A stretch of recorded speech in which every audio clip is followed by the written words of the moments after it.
Do you have any tips for guitarists, practice or performance tips or anything like that? Don't play for other guitarists. Play for their girlfriends. That really helps. Yeah. Well, it's true, you know, we kind of get in this kind of weird closed community thing where we all play for each other and then that's it, you know. It certainly doesn't bring any new audience members in. It's kind of what killed the hair bands.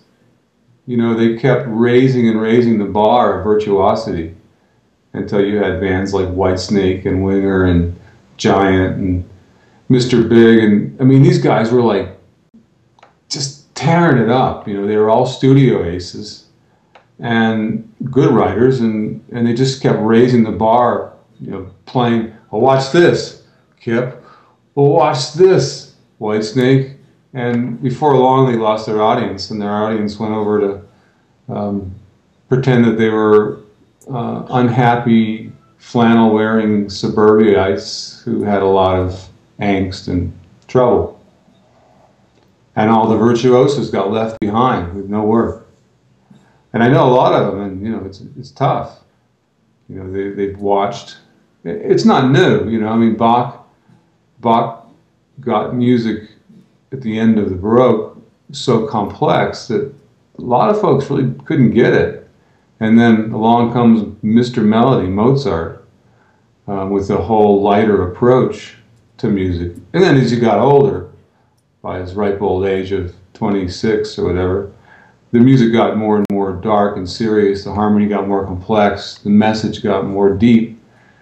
But then Beethoven came along, Mendelssohn, on, and then Mahler came and pushed it, you know, really to the edge. And people kind of went, and along came Debussy and Ravel. And they could dig that. And then those guys even started doing it. They started getting more and more complex, where you had to pay attention a little more. And then Schoenberg came along and just blew the roof off. On and on and on and on. Bam! Beatles. So it's nothing new. You know, that's kind of how it goes.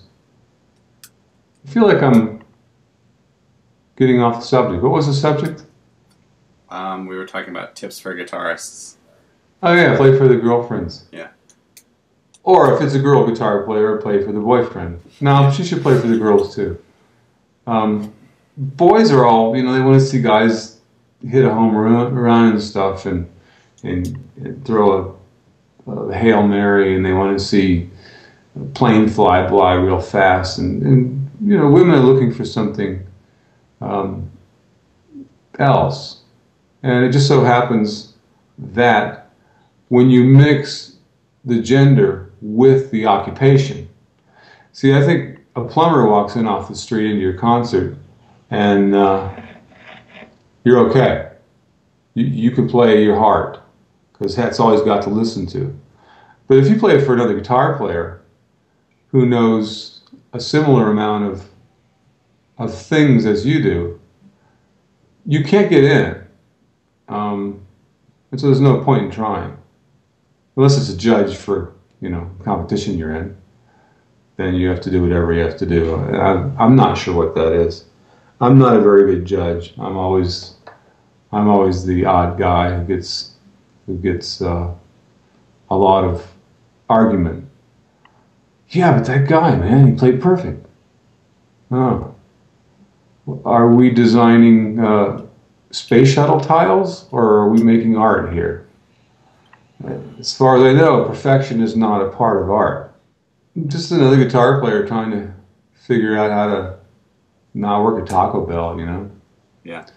I mean, thank God I have a job, you know, as a professor. And that's a whole different subject, which is also very interesting, and I take it quite seriously. And I'm not afraid.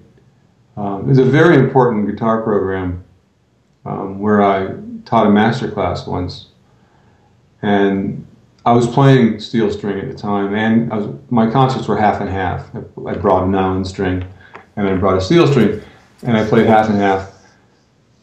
And you know, they were extremely interested you know, because these are people that were 2 generations removed from my era, which included the faculty there.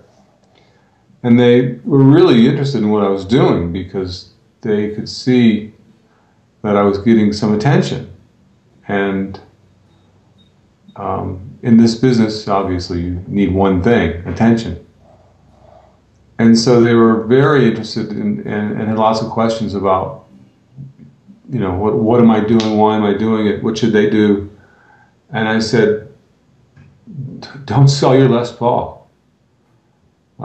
You know, go ahead and learn your repertoire and play your heart out and do a great senior recital and go on, get a master's, get a doctorate.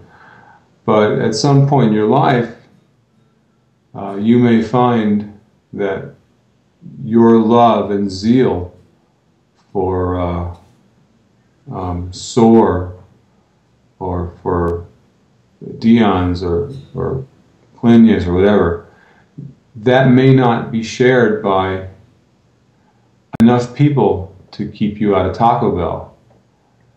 And I don't want you to go to Taco Bell. I want you to, you know, do this thing. You know, you guys are all committed to it. So I just said, you know, do what you're told, get good, but don't sell your Les Paul.